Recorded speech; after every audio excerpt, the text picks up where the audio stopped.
আসসালামু আলাইকুম রহমতুল্লাহি ওয়া বারাকাতুহু। প্রিয় দর্শক মণ্ডলী, আশা করি সকলেই আল্লাহ পাক রব্বুল আলামিনের অশেষ মেহেরবানিতে ভালো আছেন। আমিও ভালো আছি আলহামদুলিল্লাহ। আজকে আমি যে বিষয়টা নিয়ে আলোচনা করব সেটা হলো আসন্ন আগামী 2026 সনে যে নির্বাচনটা রয়েছে সেই নির্বাচনের বিষয়ে কিছু কথা বলবো। আল্লাহ পাক রব্বুল আলামিন আমাদের প্রত্যেককেই একটা বিবেক দিয়েছেন, আকল দিয়েছেন, বুদ্ধি দিয়েছেন। সেই আকল দিয়ে আমরা দুনিয়ার সমস্ত কাজ কর্মগুলো করতে পারি, বুঝতে পারি কোনটা লাভ, কোনটা লস, কোনটা করলে ভালো হবে, কোনটা করলে ক্ষতি হবে, এগুলো সব আমরা বুঝি। যে বিগত 16টা বছর স্বৈরাচার শাসনামলে উলামায়ে কেরাম যে পরিমাণ নির্যাতনের শিকার হয়েছে, জেল জুলুম কেটেছে, সাধারণ জনগণও যে পরিমাণ নির্যাতনের শিকার হয়েছে, জুলুমের শিকার হয়েছে, এখান থেকে যদি আমরা শিক্ষা গ্রহণ করতে না পারি তাহলে ওদের ভবিষ্যতে আমাদের জন্য খুব খারাপ দিন রয়েছে। সেজন্য আল্লাহ পাক রব্বুল আলামিন যেহেতু আমাদেরকে একটা বিবেক দিয়েছে, সে বিবেকের কারণে আমরা কাকে এই সামনের নির্বাচনে ভোট দিয়ে সংসদে নেব সেটা এখন আমাদের উপরে। যদি আমরা ইসলামী দলকে ক্ষমতায় নেই তাহলে দেশের জনগণের যেরকম ফায়দা হবে ঠিক তদ্রুপভাবে ইসলামেরও ফায়দা হবে।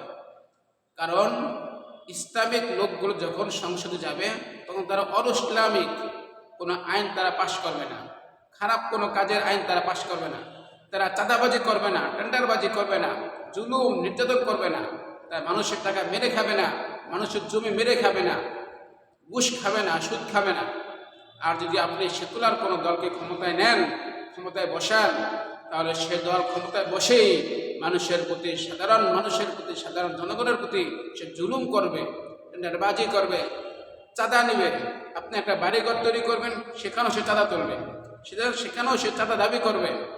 সেজন্য আমরা সামনে নির্বাচনে ইসলামিক যে দলগুলো আছে, যেমন জামাত ইসলামী অনেক এগিয়ে আছে, ইসলামী আন্দোলন অনেক এগিয়ে আছে, খেলাফত মজলিস আছে, অর্থাৎ আমরা ইসলামিক যে কোনো একটা দলকে ভোট দিয়ে সামনের নির্বাচনে অর্থাৎ 2026 সনের যে নির্বাচনটা রয়েছে সেই নির্বাচনে আমরা ইসলামিক দলকে ভোট দিয়ে ক্ষমতায় বসাবো ইনশাআল্লাহ।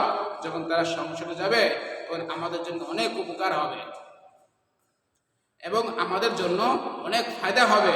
কোনো হয়রানির শিকার আমাদেরকে হতে হবে না। এখন যেরকম কোনো কাজ করতে গেলে চাঁদা দিতে হয়, ইসলামিক দল ক্ষমতায় গেলে আল্লাহর আইন তারা পাশ করবে, কোরআন হাদিসের আইন তারা পাশ করবে। যখন তারা কোরআন হাদিসের আইন পাশ করবে তখন দেশের মধ্যে একটা শান্তি বিরাজ করবে। আল্লাহ পাক রব্বুল আলামিন আমাদের সকলকে এই কথাগুলো বুঝে ইসলামের প্রতীকে ভোট দেওয়ার তৌফিক দান করুক, আমিন।